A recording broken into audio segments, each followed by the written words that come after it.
বিদ্যালয় মোদের বিদ্যালয়। আসসালামু আলাইকুম। মূলত আমাদের বিদ্যালয়ের পরিষ্কার পরিচ্ছন্নতা কার্যক্রম শুরু হয়েছে। একদিকে আমাদের স্যারেরা যেমন শ্রেণী কার্যক্রমে রয়েছে, অপরদিকে আমাদের কিছু বাচ্চাদের নিয়ে আমাদের অত্র বিদ্যালয়ের সম্মানিত ক্রিয়া শিক্ষক বদিউজ্জামান স্যার স্কুলের আঙিনাটা সুশৃঙ্খল এবং সৌন্দর্যমণ্ডিত করতে আমরা যে পরিকল্পনা করেছি যে অন্তত মাসে স্কুল আঙিনা সহ আশেপাশের এরিয়াটা আমরা প্রতি মাসে 2 বা 3 বার পরিষ্কার করব এবং স্কুলের সামনের এই গাছগুলো আমরা পরিষ্কার করছি। রিফাত দিকে তাকাও, গাছ কাটতেছো কেন? গাছ কাটতেছো কেন? পরিষ্কার করতেছো? কেমন লাগতেছে তোমার কাছে এটা? Good, very good Rifat. হ্যাঁ, কন্টিনিউ কর। রিফাত সহ অনেকেই, হ্যাঁ অনেকেই। ওই যে ওই পাশে হাত রয়েছে আমাদের ছোট্ট স্টুডেন্ট, হাত ওই পাশ দিয়ে। এদিকে আমাদের আরও অনেক বাচ্চারা, জামান স্যার, আমাদের বদিউজ্জামান স্যার পুরা নিজ হাতে পরিষ্কার করছে। ধন্যবাদ স্যারকে। শ্রেণীকক্ষ আমরা প্রতিনিয়ত পরিষ্কার করে থাকি।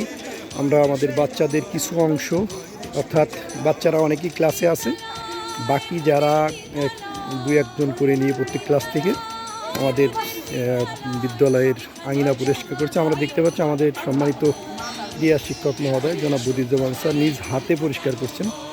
আমাদের এই যে পাশের যে কার্যক্রমে যে গাছগুলো দেখেন, এই গাছগুলো কিন্তু আমাদের বাচ্চারা লাগিয়েছে। আমরা মোটামুটি আমাদের স্কুলটাকে আপনাদেরকে দেখানোর চেষ্টা করছি। এক নজরে যদি দেখানো যায় তাহলে দেখতে পারবেন যে ইনশাআল্লাহ আল্লাহর রহমতে কতটা মনোরম পরিবেশ এবং পাশেই সুশৃঙ্খল অনেক বড় খোলা মাঠ রয়েছে।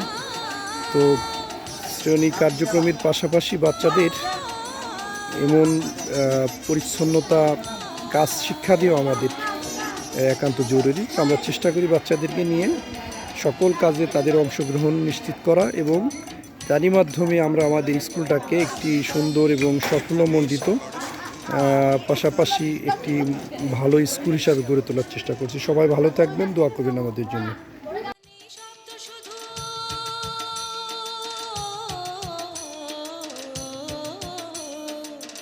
এখানে শব্দ শুধু